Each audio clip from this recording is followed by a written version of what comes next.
who they're actually physically working on this very hard, including they had to change all the caption titles in the middle which would come, because most of the negatives had gone, and people had these old scratch prints, and all that was done by hand. I mean, there was so much of work on hand, and we've been trying for the last 4 years to sort of find people. That's why these workshops. And what is the thing about these workshops was, one of the beliefs of mine was that 70 to 80% would be free. We would choose the people, because we said in a country like India, you should give the opportunity to people from all over to come forward to join this movement and to be. So we've been giving scholarships. Tata Trust has been one of our partners. Viacom has been a partner. So we've got that. Talking about the second point about the corporates coming, the corporates always tell me, even though Viacom is actually a film company more than a corporate company, but Tata Trust is there. But most of the corporates tell me, Bollywood should be paying for it. They're earning so much of money. This Bachchan is filing a tax of 80 crores or 70 crores in a year or whatever. They could easily fund it, or Amer, or they're making some 350 crores. So this debate constantly keeps happening. And one of the fundamental problems is that I was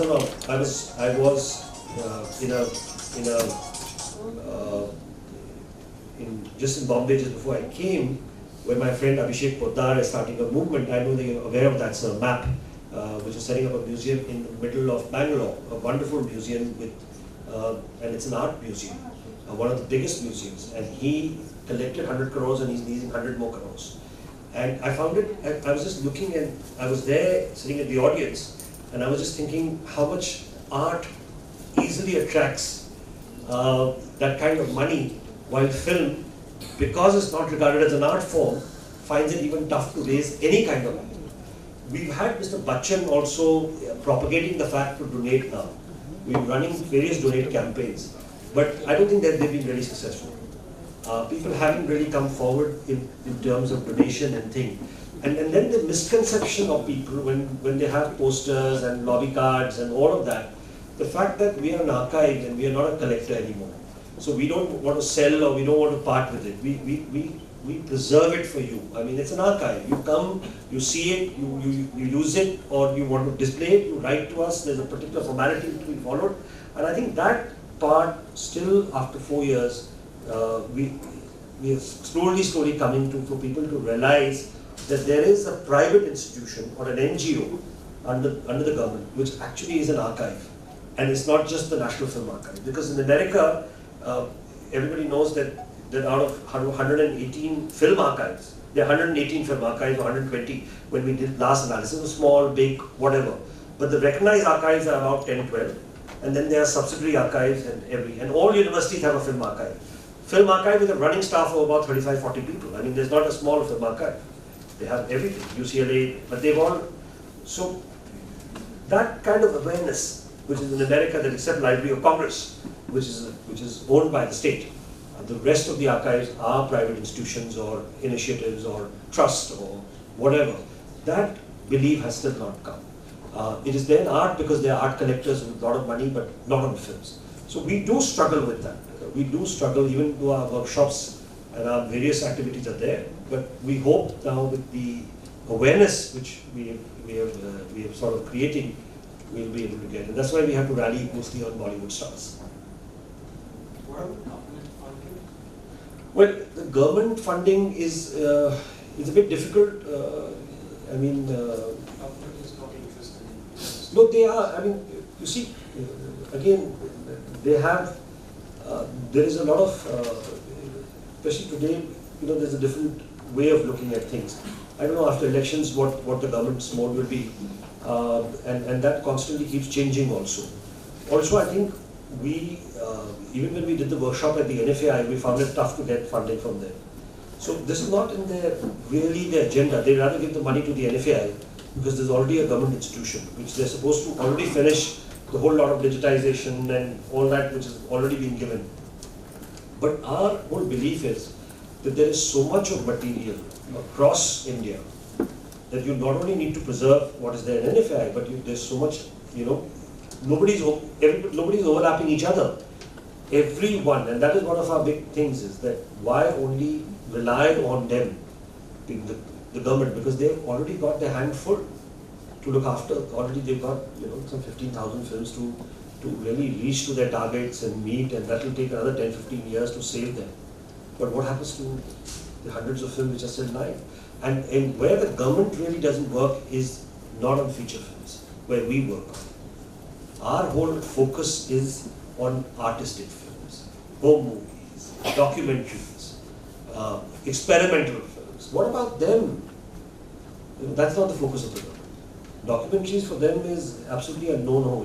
They think, now especially, most of Anand Patwardhan's film or any of those films find it really tough to be preserved. So that's how it is. Yeah. Yeah, it's a great contrast, because in Germany, in Max Müller Bhavan, the Germans used to show us silent films made by them and films made in the 30s, pre the Nazi era. And we were so happy that, so wonderfully that preserved it. And quite a contrast as you showed that how we have done with our films. Now, Bengal, before Dadasaheb Phalke, Hiralal Sen had made his first film. I mentioned that. And but I'd like to know that what about those films? Nothing remains. Nothing remains.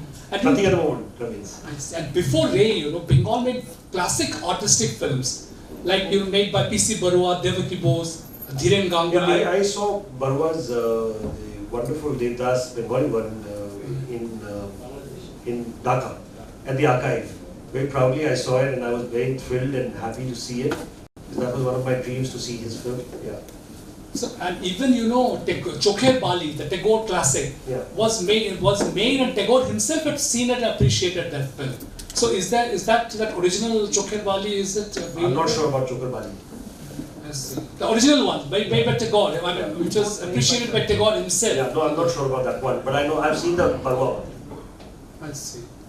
We don't have it, but Bangladesh has it. So do you think that since this is because of cultural slavery to the West, Ray films are preserved because the West has recognized it, but P.C. Barua, D.C. Ganguly, Devaki Bose, and since Ritik Ghatak, Bimal Roy, since they have not been recognized by the West, so forget it. Are we still cultural slaves of no, the I don't West? think it's to do with that. It's just that we didn't recognize film as an important part to be preserved. And I think we just came in too late.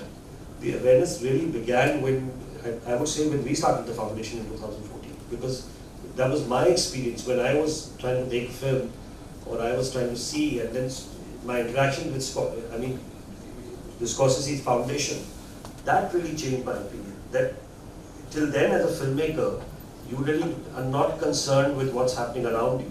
But Scorsese made you concerned about film history and the films he grew up watching, and how important as a filmmaker it is for you to continuously watch films, that's how you learn filmmaking. It's like how you read literature, you see films. And when I wanted to do that, I started realizing that we've lost so many of our films, and nobody was really concerned about saving them. So I don't think it was a concern or the Western concern or non-Western concern.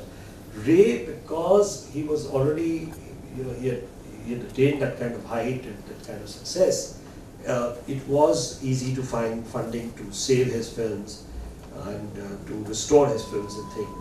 But why would the West be interested to, look at all the other films? It's a responsibility of within the. So by the time we came in, and by the time everybody woke up to this whole thing, Dhiren Ganguly or DG or all of them, all their films were lost. Or the Maddens who were making prolific films here in Calcutta, which was really the home of so-called films. Yeah. But still we're losing films left, right, and center. I just gave you example of Arjun, and there's so many films, and it's just that it's difficult to, when you have so much, then it becomes, in a country like India where you're producing nearly 2,000 films a year, and the whole digital dilemma. The Academy did a whole report on digital dilemma. Is that people are not aware today, the digital is just 4 years old, that really what is the best medium to preserve. And how does an independent filmmaker, or even when you're shooting films, or you want to preserve something which you've shot on your phone, what is the best way to take care of it, or look after it, or what is the way to go about it? And I think that sort of dilemma is sort of prevalent. So I think the whole flux of preservation is something which is really not as yet stuck to people's minds, and realization is very important. One is the film should be treated as an art form, and second, that it's not just the responsibility of the government, because it's not possible for any single government to take care of that many number of films. Or the film industry. The realization of the film industry has to be there. I mean, to preserve all Uttam Kumar's films or films of Tapan Sinha, which is gone, I believe.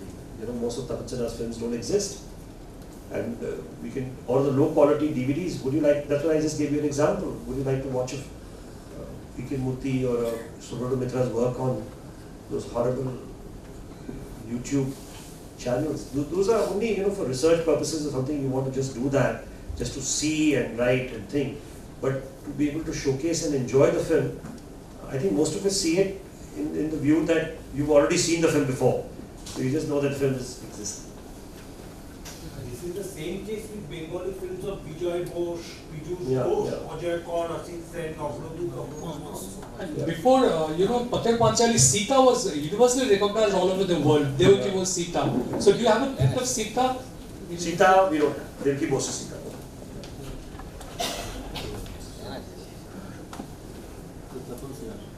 I have just Yeah, sure. 2 points. It's good that you mentioned Shubhrata Mitra after P.K. Murthy. Are you aware of the fact that after his demise, there's a board that has Yes, come up I- at his yeah. place, saying Shubhrata Mitra archive, and none of us know what is happening. As an archive, are you aware of what is happening? Yeah, absolutely. I'll tell you an interesting story on that. And if you see my Immortals, which is 55 minutes about objects, I happened to go to that house, not once. But interesting thing was, Bachuda, his brother, He also died. I know. Yeah. So my visits would be that Bachuda is not here, but Avik and I, Avik Mukhopadhyay was my, from FTI with me, one batch senior to me, but great friend, having shot a lot. We would visit that house, and we would meet Bachuda. Camera was underneath his bed, tied up. He had a meter which he would keep checking the weather conditions and what all would happen. And then he would be watching Saath Bahu serial right there, and he would talk about his brother, and he'd talk, and I would keep trying to convince him that you need to preserve this, give it to some archive, give it to some museum, give it to... So he would keep engaging, where will you keep it? I said, don't worry about me keeping it, why don't you give it to something, just institutions.